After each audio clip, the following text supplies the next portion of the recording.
Hello students, I'm Shreya Sethia and I'm your social science teacher. Today you are going to study a new chapter of social science history.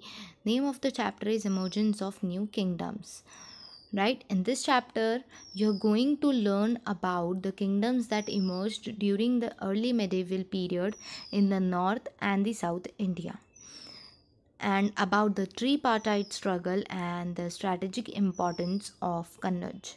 Also, we are going to study about the Turkish invaders and about the most powerful kingdom in the south, that is the Cholas and their administration. So, let's start. This table shows the time span between the 700 to 1200 CE, that is Common Era, and what kinds of battles and struggles were fought and who were responsible for them. Let's start. Rise of new kingdoms.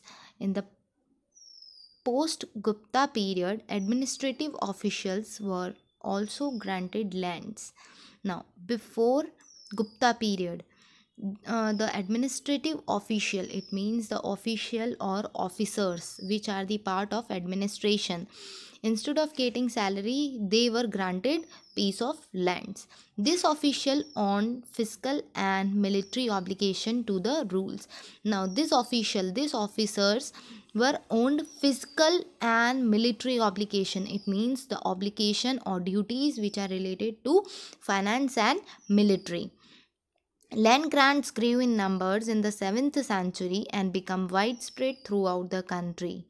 Now, during 7th century, the number of land grants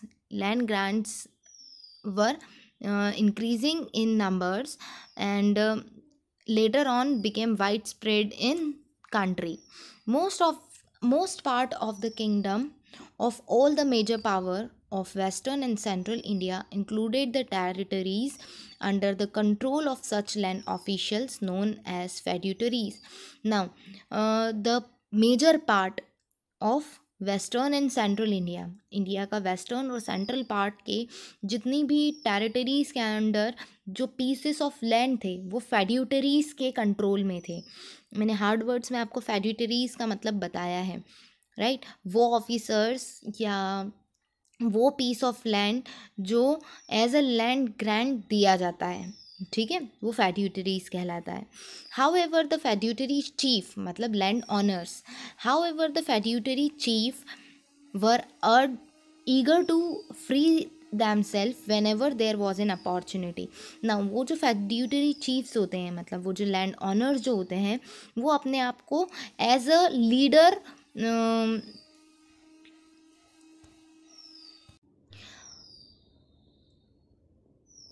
rule करने लगते हैं जब भी उन्हें ऐसी कोई opportunity मिलती है. Some of the feudatories struggled and rose to form new kingdoms during the early medieval period. Now, कुछ ऐसे feudatories थे, कुछ ऐसे लैंड ऑनर्स थे जिन्होंने कुछ स्ट्रगल किया, मतलब स्ट्रगल्स किए, और जिसके बाद उन्होंने अपना खुद का एक नया किंगडम सेटअप कर लिया ड्यूरिंग अर्ली मेडिवल पीरियड की स्टार्टिंग में. For example, the Palas were the dominant in eastern India. Look at this picture. These are the Palas जो eastern part में है, right? Then, whereas the Gurjara Pratiharas dominated western India and the upper Gangetic Valley. Now, this yellow section that is गुजारा प्रतिहारास, जो कि किस area में थे, western और अपर गंगैटिक वैली, गंगा की जो वैलीज है उसके अपर पार्ट में. The third major kingdom was that of Rashtrakuts, who controlled the Deccan and the territories of northern and southern India at different times. Now, the third and the major kingdom was of Rashtrakuts, which controlled the Deccan territory, जिसने ये Deccan part और southern part को भी क्या किया है, rule किया है. Northern and southern, this northern part and the southern part, right? A number of Rajput kings also emerged during this period, and among them Chahmanas or Chauhans were the most prominent one. Now during this timing there were various kings emerged in the northern part. North part में बहुत सारे Kings emerge हुए थे, मतलब powerful kingdom का उन्होंने powerful kingdoms form हुए थे. Then one of them was from Chahamanas और Chauhans. In the south, the Chola surfaced as the most powerful kingdom and become known for a distinct administrative structure and agrarian expansion. Now, in the south part, here, in the south part, there were Cholas, right? And Cholas were the most powerful kingdom in the south part, and they became most famous just because of their distinct administrative structure. उनका जो administration करने का तरीका था वो कुछ distinct था, अलग था, और इसीलिए चोलास बहुत ज़्यादा पावरफुल भी थे और फेमस भी हुए. Next is tripartite struggle. All the ruling dynasties of early medieval period had their own area of influence, but they often tried to control other areas for more wealth. Now, all the ruling dynasties which we have studied above, that is Palas, Pratiharas, Rashtrakuts and Chamanas dynasties, Cholas, they all were having their areas. उन सभी के पास अपने अपने areas थे rule करने के लिए, but they often try to control other areas. वो कभी कभी ऐसा करते थे कि दूसरे एरियाज़ को भी कंट्रोल करने की कोशिश करते थे, just because of earning more wealth, ताकि उन्हें और ज़्यादा वेल्थ मिले. One such lucrative area was Kanauj in the Gangas valley, which led to the tripartite struggle between the Palas, Gujara Pratiharas and the Rashtrakuts. Now, उसमें से एक बहुत lucrative का मतलब होता है प्रॉफिटेबल, उस पर्टिकुलर एरिया, वो एरिया जहाँ से हमें प्रॉफिट मिले. Okay, so one such lucrative area was Kannauj, और ऐसा एक प्रॉफिटेबल एरिया था जिसका नाम कन्नौज है, which was on the Ganga valleys. Ganga की वैली मतलब गंगा नियर गंगा वैली था, which led to the tripartite struggle और between the Palas, Gurjara Pratiharas and राष्ट्रकूट्स. और ये ट्रीपार्टाइट स्ट्रगल इन तीनों मेजर किंगडम्स के बीच में हुआ. It is said that the main cause of this struggle was the desire to possess the city of Kannauj, which was then a symbol of sovereignty. Now, it was said that the main cause of struggle was, मतलब ये कहा जाता है कि इस struggle का main cause क्या था, was a desire to possess the city of Kannauj. ये डिज़ायर कि सभी लोग कन्नौज को possess करें, ऑन करें, which was the symbol of sovereignty. मतलब ये एक सिंबल था कि कोई भी अगर पर्टिकुलर किंगडम इस कन्नौज को अगर ओन करता है, रूल करता है, तो वो बहुत ज़्यादा पावरफुल है, राइट. और इसीलिए इन तीनों किंगडम्स के बीच में लड़ाई हुई थी, स्ट्रगल हुआ था. This warfare was also for control over the fertile reason of Gangetic valley. और ये भी एक रीजन था कि गंगैटिक वैली के अराउंड जितना भी रीजन था वो बहुत ज़्यादा फर्टाइल था, जहाँ पे एग्रीकल्चर बहुत अच्छे से कल्टीवेट किया जा सकता था. और इसीलिए ये तीनों किंगडम्स क्या चाहते थे कि कन्नौज को रूल करें. Another prime reason for their conflict was their desire to have control over the reaches beyond their own territory. और एक मेजर रीजन इसका ये भी था कॉन्फ्लिक्ट का कि उनके जो डिज़ायर्स हैं, उनकी जो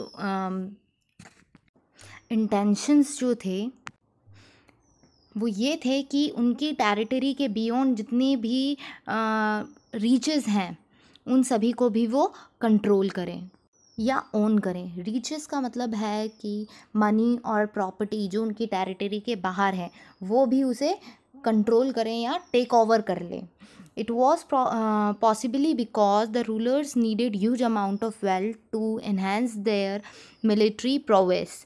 नाउ, और वो ये इतनी मनी इसलिए चाहते थे क्योंकि जो रूलर्स थे उन्हें अपनी मिलिट्री को और ज़्यादा एक्सपर्टाइज या और ज़्यादा कैपेबल बनाने के लिए ह्यूज अमाउंट लगता था।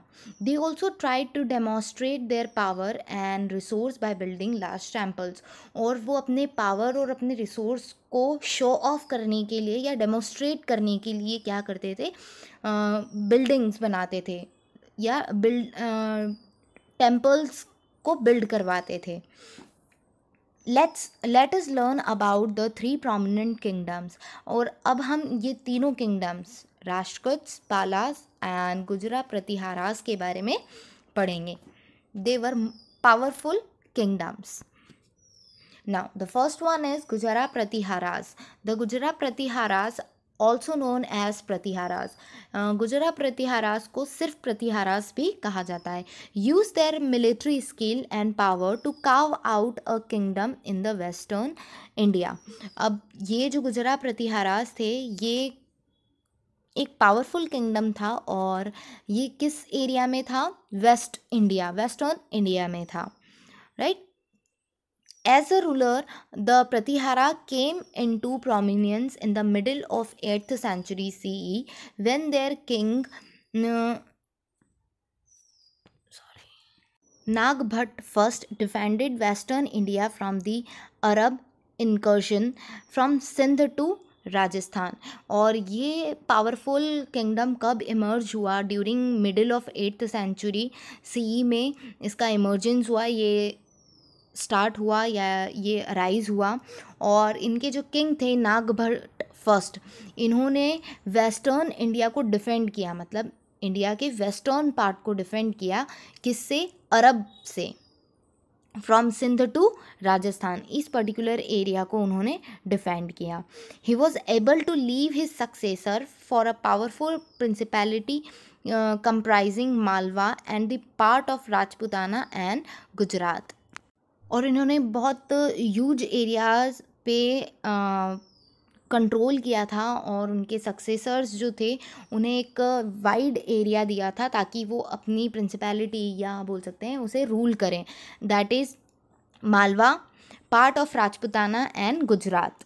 The Pratiharas dynasty expanded and flourished the most under the rule of Mihir Bhoja and his successor Mahendrapal।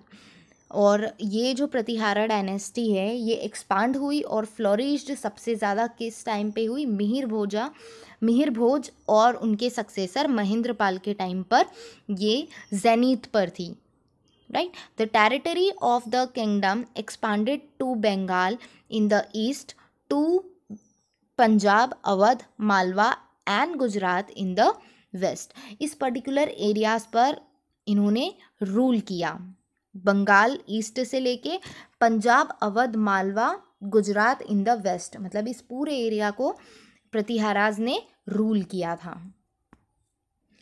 सो प्रतिहाराज आपको समझ में आ गया होगा। गुजरा प्रतिहारास को प्रतिहारा कहते हैं और ये 8th सेंचुरी के मिडिल में इमर्जेंस हुआ था। इनका फर्स्ट किंग जो थे वो नागभट्ट फर्स्ट थे और इन्होंने मालवा, राजपूताना और गुजरात के कुछ पार्ट में रूल किया था नागभट्ट ने। और फिर इनके सक्सेसर्स मिहिर भोज और महेंद्रपाल जो थे उन्होंने और ज़्यादा इसको एक्सपांड किया और कंसोलिडेट किया, जिसके अंडर उन्होंने बंगाल से लेके पंजाब, अवध, मालवा, गुजरात इन सारी जगहों पर रूल किया। Then the next one is the Palas. The another important kingdom of the period was that of Palas. The Pala kingdom was founded by Gopala in 750 CE. Now it was the important kingdom, ये एक important kingdom है, right. और पालास की foundation जो थी या उसे found किया था गोपाला ने और अराउंड 750 CE में किया था. It is believe that he was elected as king by the nobles to end the regional end king. Okay, और ये माना जाता है कि कुछ नोबल्स ने उन्हें इलेक्ट किया था एज अ किंग, ताकि रीजनल एंड की जो होती है, रीजनल डिस्क्रिमिनेशन जो होता है, उसे एंड किया जा सके. It seems that he consolidate his authority over almost whole Bengal and part of Bihar.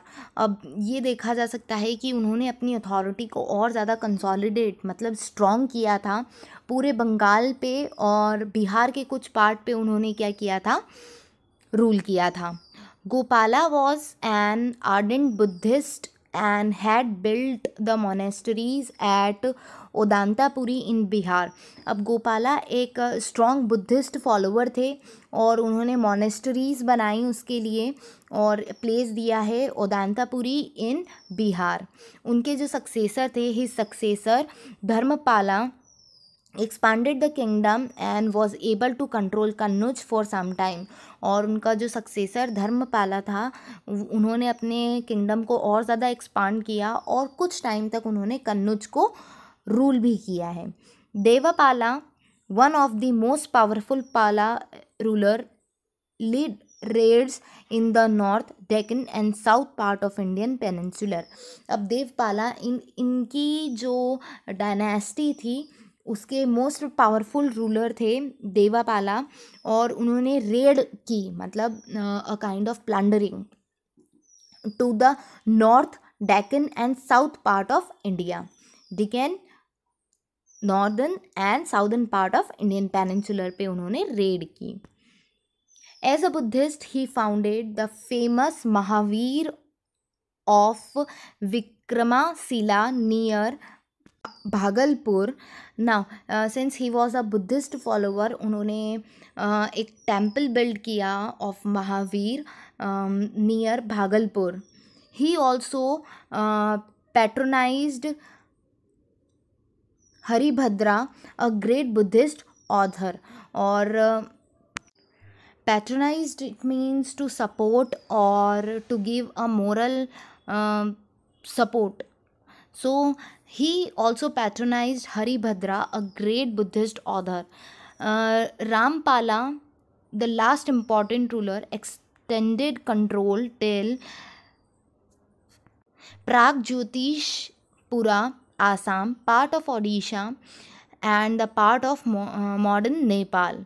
Now he also extended their control from present Assam to the part of Odisha and modern Nepal. So उन्होंने अपने territories को और ज़्यादा expand किया.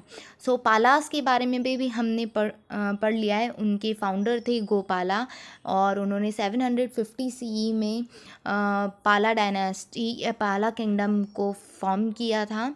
And उन्हें कुछ nobles ने मिलकर इलेक्ट किया था. उन्होंने अपनी प्रोविंस को और ज़्यादा एक्सपांड किया और कंसोलिडेट किया. उनके बहुत सारे सक्सेसर थे. ये एक बुद्धिस्ट फॉलोअर थे जिन्होंने महावीर टेम्पल बिल्ड किया, राइट. और एक बुद्धिस्ट ऑथर को भी उन्होंने पैट्रोनाइज किया या बोल सकते हैं बहुत ज़्यादा सपोर्ट किया है. Next we are going to